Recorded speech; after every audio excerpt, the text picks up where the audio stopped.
Do you want to escape the simulation?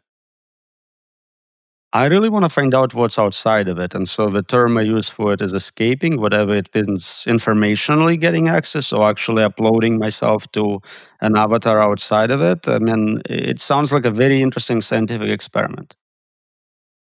Okay, so you care about what's outside of it, but we can have infinite nested simulations downward. And by that same reasoning, one applies that upward. Mhm. So no matter what, whatever the escape is not truly escape. You're still at a measure zero part of the capital U universe. But you're gaining information. You're gaining access to more real information than being in a nested simulation, right? The closer you are to the original world, the better you're off in terms of assessing what computational resources are available, what is the nature of the simulators. At every level, you'll gain information. So the goal is to gain information. That's just curiosity. For science, it is. Scientifically speaking, it's all about trying to create accurate model of the world. And so, yeah, information makes it possible. So firstly, why don't we spell out what the principle of indifference is? As I'm probably going to be using this word a few times and I just don't want... would ask that you spell it out since I'm not sure what you have in mind here. The principle of indifference says if you have a variety of outcomes and no a priori reason to favor any of them, no evidence, then the probability associated with each of them should be equal.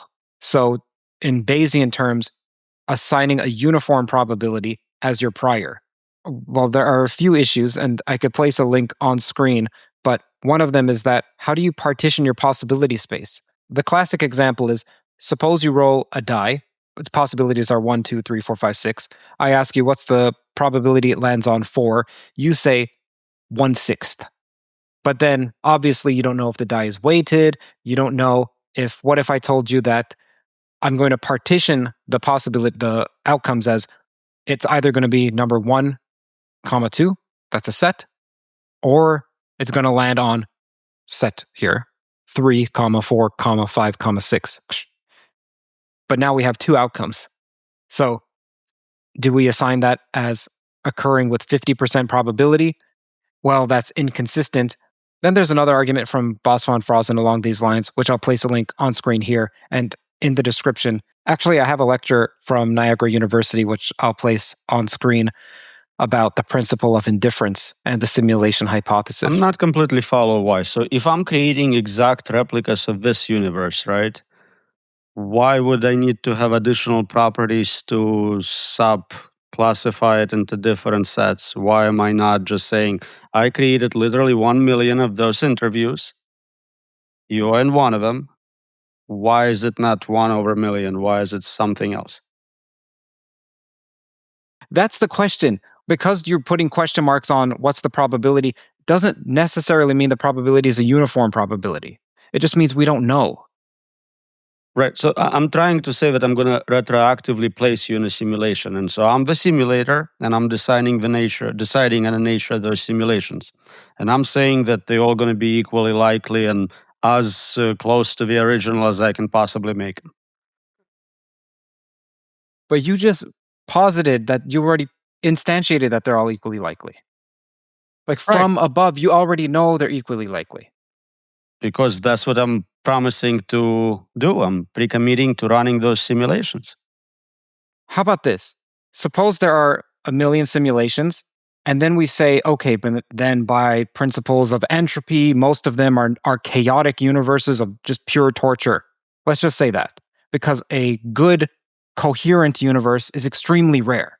It's much more likely that something is going to be a whirlwind of nothingness or suffering or what have you than it is a universe of coherence bliss.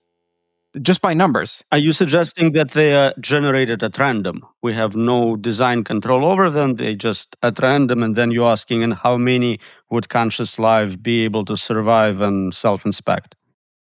Yeah, that's a completely different scenario. So you went from kind of like, when we say simulations, we usually imply that there is some sort of designer who's running them because they chose to do it. It's not natural property of the universe to run random possible simulations of different physics and different physical constants, which could be.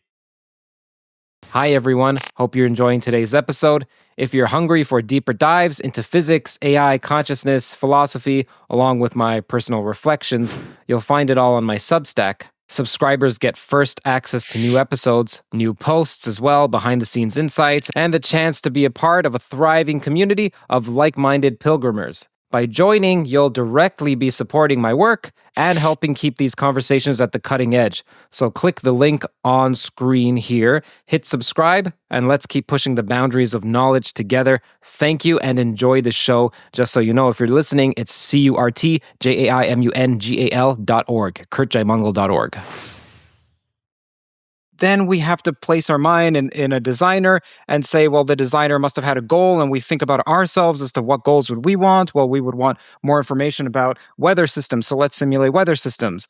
Okay, we will want more information about how would this interview go in different possibilities. Okay, but then we're at the same time saying that this world above us is so wholly unlike us. It may not even belong to the same laws of physics.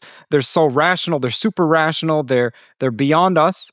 But then at the same time, in order for us to say this coherence argument, we then have to say, but they would have at least some other form of motivation that's similar. To me, it's actually an argument for it be a much higher probability. So as you said, they may be running weather simulations, entertainment, science, marketing. There are reasons we can't even think of. So there seems to be billions and billions of different simulations they could be running. If anything, it's way more likely that we are in one. Even if you categorize them into different subsets, it's still infinitely small chance of you being in the original one. Do you escape up? I mean, I have a choice. I can escape down. I can enter a video game, but usually I want to know what's in a more real world, not in a less real one. What I mean to say is, in The Matrix, there is actually a Neo, a real Morpheus, a real this and that. There is actually that person who then got plugged in. Mm-hmm. Now, in your mind as to what this simulation is there a real you that's there? Or are you just the you here? And there is no up that you could even access. It would be like just as much asking someone from GTA 5 or 6, would hopefully comes out, to come up. Like, what is the up that they're coming up to? Right, that's a great question, and both are possible. So we can have a kind of virtual game where you are an entity in a higher level universe, and you enter this world to experience something, maybe something better, maybe something worse, we don't know. But you can also have simulations where it's purely innovative. There is no an equivalent being in your world. When I create Mario video game, I just create Mario. There is not a real plumber in our world who has to plug in for Mario to play. So both are feasible. It seems that it's a lot easier to do pure software simulations without virtual connection to a physical being, but it's possible. It's either you exist outside or you don't. So then do you place a 50% probability to each of these? I don't think it's 50. I think it would be less likely. Again, just because it's so much easier to create purely software designs, not limited by physical constraints of your world. But I have no way to know specific estimates. There are some reasons, some people who think it is exactly what the religions talk about, and they say there is a soul and a spiritual world, and you take some mushrooms and you meet God. I think they're referring to kind of meeting your real self and escaping the avatar body. But again, I have no strong opinions on that one. Have you ever taken mushrooms and met God? No, I have not. It's on my list to do, but afraid of frying my brains, so I haven't yet. Despite what people might think about me, I haven't yet. Okay, despite the beard, despite the shamanic beard. Yes. Yes. Okay. All right. Do you think that those are related? Do you think that, I'm just curious about your own model. Do you think that when someone does psychedelics, it's not just them altering a state of consciousness, which we can do with alcohol, we can do with running, we can do with blah, blah, blah, and we wouldn't consider that to be accessing a special outside simulation place. Is there some other reason that you put a higher degree of probability to taking a mushroom, taking LSD or DMT or something, is accessing a different place, accessing outside the simulation? So that's actually a topic I started researching about a month ago. I don't know enough about it to have very strong opinions. It seems there are interesting observations. So one is the consistency of experience between different people, whatever they're meeting mechanical elves or anything else. Another one is sort of what we call acquired savant syndrome, where people experience something very physical, or again, through some medication, modification to their brain, and they come out of it with novel capabilities which they didn't have before, either skills like playing piano, speaking Chinese, or knowledge, where they now publish papers in physics, which they never did physics before. So to me, it seems like an interesting thing to study. Now you can think of explanations in terms of commonality of brain structure, and so the hallucinations produced by damage would be similar based on their similarity. But again, we don't have very good explanations for acquired savant syndrome. Yeah. I was also super interested in acquired savant syndrome. It's so rare. Well, anyone who is in knowledge work should be interested in acquired savant syndrome because it's saying you can acquire a new module, as referencing earlier. Or it's already in you and you're just kind of unlocking it. Like you buy a Tesla, and if you pay them, they unlock the self-driving mode. And like maybe we already have those skills. We just need to learn to unlock them. And in that unlocking case, what does that have to do with the simulation?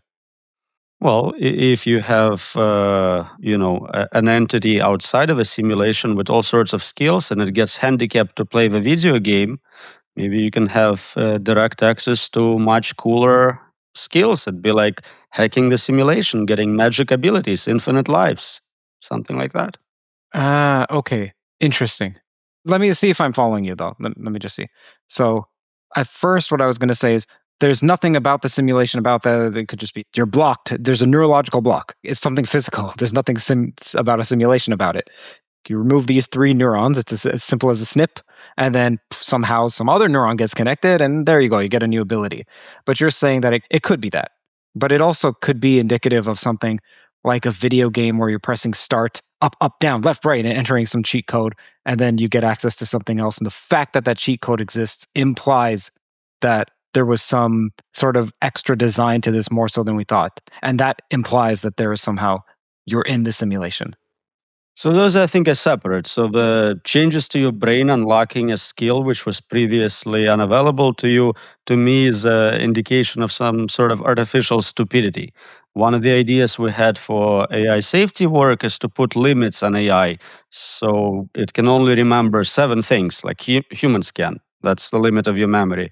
Maybe it has speed in terms limits in terms of speed of processing, and you're basically making it a little safer. And also you can have different game levels, easy level, advanced level, and you can play a game on very easy level where you have lots of abilities, you are super smart, or maybe you handicap yourself, you want to see if you can pass it with limited resources. Now what you're describing is sort of like what people describe when they talk about Kabbalah, magic, certain phrase, certain set of actions, and they allow you to get extra resources in this universe. Funny enough, in my How to Escape the Simulation paper, I create a mapping between how to hack Mario from within by moving turtles around to actually this type of magical spells. And if you are off by a single pixel, you lift the turtle, you move it in the right way, but you're standing in the wrong location, you don't get access to the operating system. So maybe we have the right idea, we just don't know how to execute those spells. Tell us about that paper of escaping the simulation.